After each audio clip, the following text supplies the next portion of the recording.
तो react order के पिछले वीडियो में देखा था कि कैसे काम करते हैं नेस्टेड कंपोनेंट्स और कैसे काम करते हैं अपने डायनामिक कंपोनेंट्स। इस वीडियो में हम देखने वाले हैं कि कैसे सारी चीज़ें काम करती है अपने रिएक्ट ऑर्डर के हिसाब से और क्या क्या हम कर सकते हैं अगर हमें डेटा लोड करना हो तो लोड करने के लिए रिएक्ट ऑर्डर में ना स्पेसिफिकली बहुत सारी चीज़ें अवेलेबल है, जैसे कि एपीआईज अवेलेबल है। और वो एपीआईज कैसे यूज़ करने, चलो आईपैड पे देखते हैं पहले। तो सबसे पहले है ना, दो एपीआईज है। पहला तो है लोडर और दूसरा है यूज लोडर डेटा। बेसिकली ये लोडर जो होगा ना, ये डिफाइन होगा ड्यूरिंग राउट क्रिएशन।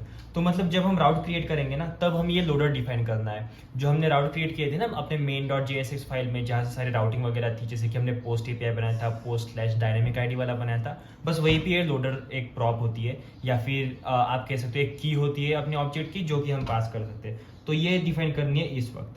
तो ये तो समझ में आ गया आपको। इसके बाद यूज लोडर डेटा।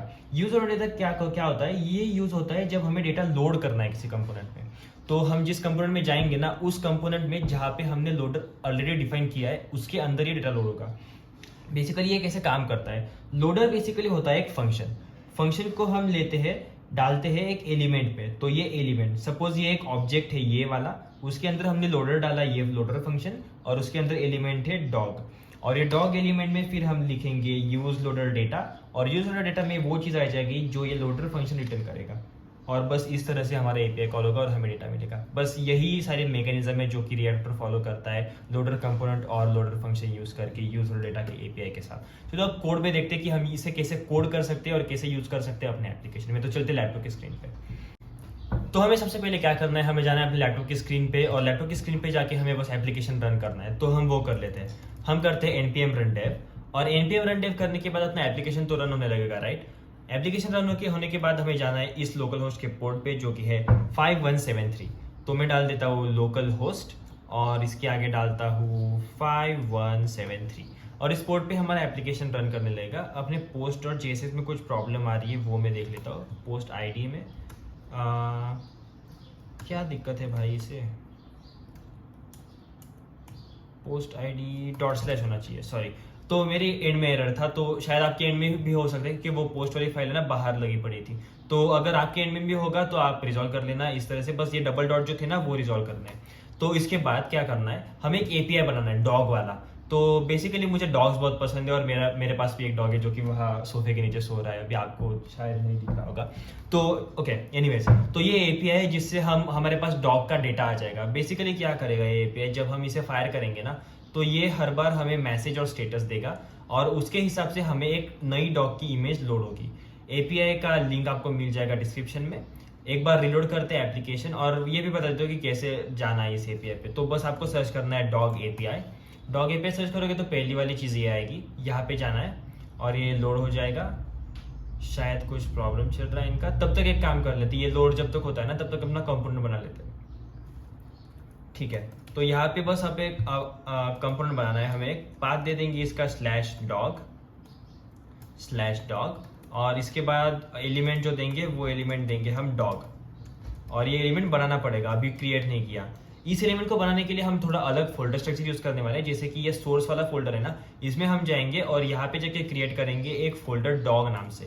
इस डॉग नाम के फोल्डर के अंदर एक फाइल बनाएंगे dog.jsx, ये होगा अपना कंपोनेंट। इसके बाद बनाएंगे एक फाइल utils.js, इसमें सारी यूटिलिटीज रहेंगी क्योंकि हम एपीआई को कॉल करने वाले हैं, राइट। तो इसलिए यूटिलिटीज और सर्विसेज का यूज करना, जो फोल्डर स्ट्रक्चर है वो सही रहता है इसमें।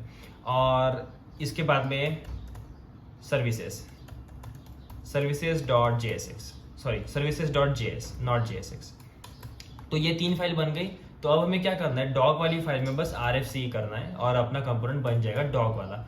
और अब हम देखते हैं कि डॉग वाला कंपोनेंट रेंडर होता है कि नहीं। यहाँ पे आए, इंपोर्ट कर लिया, रन तो हो रखा है एप्लीकेशन।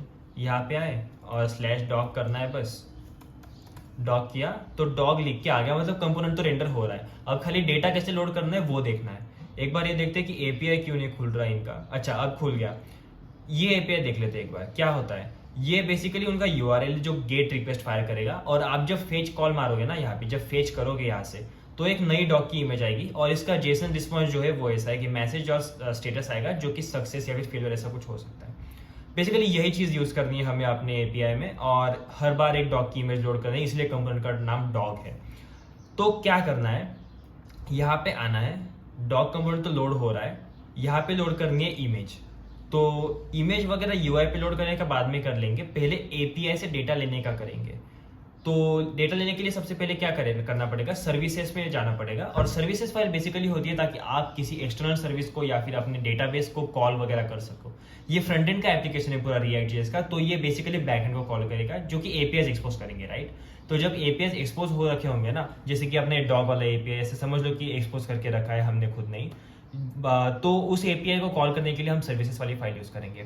बेसिकली यहाँ पे जाके हमें एक असिंक फंक्शन क्रिएट करना पड़ेगा। असिंक मतलब असिंक्रोनस फंक्शन, जो कि किसी पे कोड को ब्लॉक नहीं करेगा, तो वो अपने आप एग्जीक्यूट होता रहेगा और जब उसका रिस्पॉन्स आएगा वो बता देगा कि भाई मेरा रिस्पॉन्स आ गया है, आप रेंडर कर लो जब आपको करना होगा तब। तो इस तरह से काम करता है। तो एक फंक्शन लिख लेते हैं, उस फंक्शन को एक्सपोर्ट करना पड़ेगा फाइल से, क्योंकि हमें बाद में जाके इंपोर्ट करना है दूसरी फाइल में। ओके, एक्सपोर्ट करना है असिंक फंक्शन, और फंक्शन का नाम क्या है, dog loader service. Dog loader service नाम से फंक्शन बना लिया। यहाँ पे बस फेच कॉल करना है, राइट।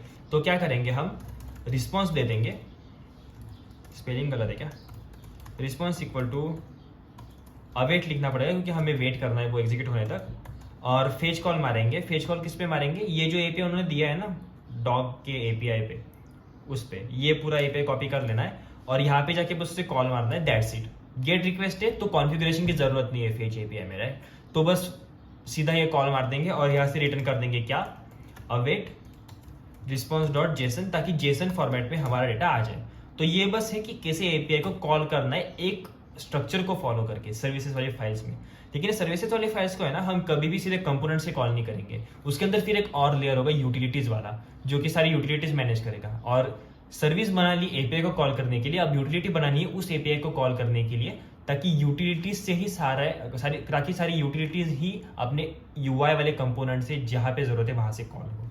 तो यहाँ पे आएंगे और यहाँ पे क्रिएट करेंगे एक अलग फंक्शन। तो आप जैसे मैं फॉलो करता हूँ एक कन्वेंशन कि इसको कॉपी करना है और यहाँ पे जाके बस पेस्ट करना है। ये जो नाम है ना डॉग लोडर सर्विस, इसे कॉपी करना है और ये सब कुछ मिटा देना है। यहाँ पे लिखना है ट्राई और नीचे लिखना है कैच, ताकि ट्राई कैच ब्लॉक में हम रैप कर सके, ताकि कोई एरर वगैरह आ जाए ना तो हम उसे ले पाए कि क्या एरर वगैरह है। और यहाँ पे अगर एरर आई तो मैं प्रिंट कर दूंगा console.log। बेसिकली जब प्रोडक्शन में जाओगे ना तो लॉगर लगाना पड़ता है अच्छा वाला फ्रंट एंड पे, ताकि आप बैक एंड में लॉग्स वगैरह देख सको आपके जीसीपी या फिर जो भी अपना क्लाउड सर्विस प्रोवाइडर यूज करते हो वहाँ पे। लेकिन अभी तो जरूरत नहीं, अभी तो हम डेवलपमेंट कर रहे हैं, तो अब बस console.log कर देंगे। एरर कर दूंगा और जो भी एरर है वो प्रिंट कर दूंगा। और अगर ये हुआ तो मैं रिटर्न कर दूंगा नल। और यहाँ पे क्या करेंगे, वो ऊपर वाली चीज कॉपी की थी ना ये वाली, तो ये कॉपी करो और सर्विसेज वाला बस मिटा दो। ओके, डॉग लोडर नाम है। अब क्या करना है, रिटर्न करना है बस, रिटर्न डॉग लोडर सर्विस को कॉल करेगा, ये रिटर्न करेगा जो वो एपीआई देगा। अगर एपीआई ने कुछ दिया नहीं या फिर एरर आ गया तो रिटर्न नल कर देगा, दैट्स इट। अब क्या करना है, लोडर बनाना है। तो वो लोडर जो हमें यूज करना है ना, यहाँ पे main.jsx में जाके वहाँ पे लोडर डालना पड़ेगा। जैसे कि मैं आपको दिखा सकता हूँ, यहाँ पे की एक्सेप्ट करता है वो लोडर नाम की। और इसका टाइप क्या है, इसका टाइप या तो बूलियन है या फिर लोडर फंक्शन है, जो कि ए नहीं रिटर्न कर सकता या फिर कुछ अनडिफाइंड हो सकता है, मतलब डालो ही मत कुछ।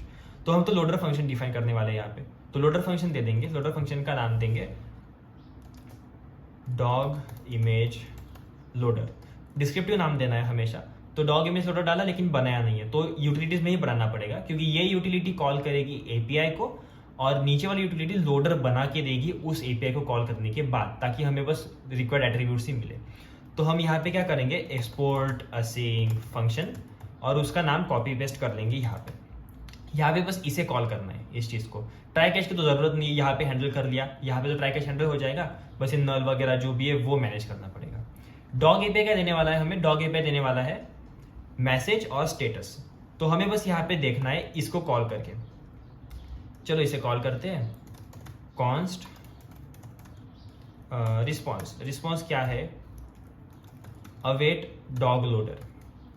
डॉग लोडर को कॉल किया, इसे कॉल होने के बाद क्या होगा, अगर रिस्पॉन्स ट्रिपल इक्वल्स नल, या फिर इसे हम ऐसे भी लिख सकते हैं नॉट रिस्पॉन्स, या फिर अगर रिस्पॉन्स का जो स्टेटस है ना, जो कि स्टेटस यहाँ पे दिया है, वो स्टेटस नॉट इक्वल टू जो कि सक्सेस है, हमेशा आएगा जब डेटा मिला तब। ये होगा तो बस रिटर्न कर देना नल।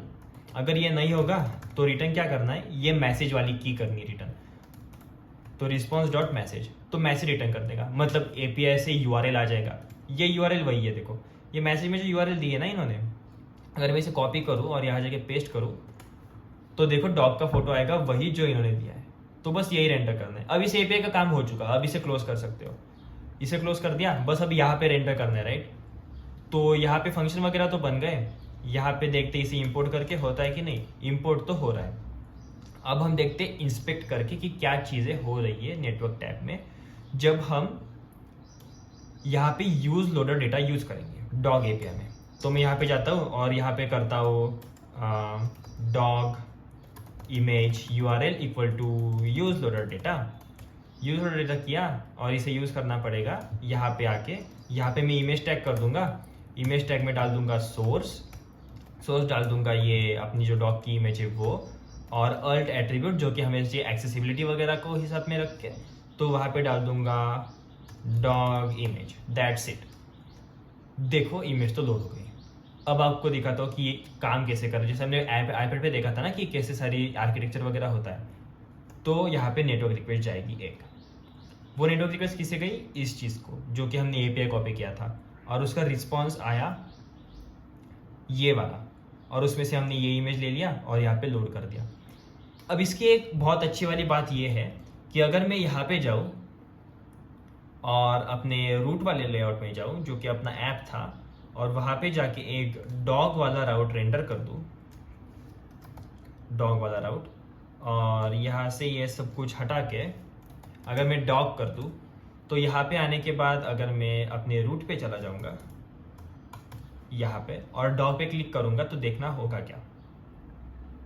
इंस्पेक्ट करते हैं नेटवर्क्स, देखो यहाँ पे क्लिक किया, इसने थोड़ा लोड किया और उसके बाद यूआरएल एंटर किया। होपफुली आपको ये सारी चीज़ें समझ में आ गई होगी कि डेटा कैसे लोड करते हैं, कैसे लोडर और यूजर डेटा यूज़ करते हैं रिएक्ट राउटर में, और कैसे आप अपना डेटा वगैरह लोड कर सकते हो अपने एप्लीकेशन में। तो मिलते किसी अगली वीडियो में। Thank you, bye bye.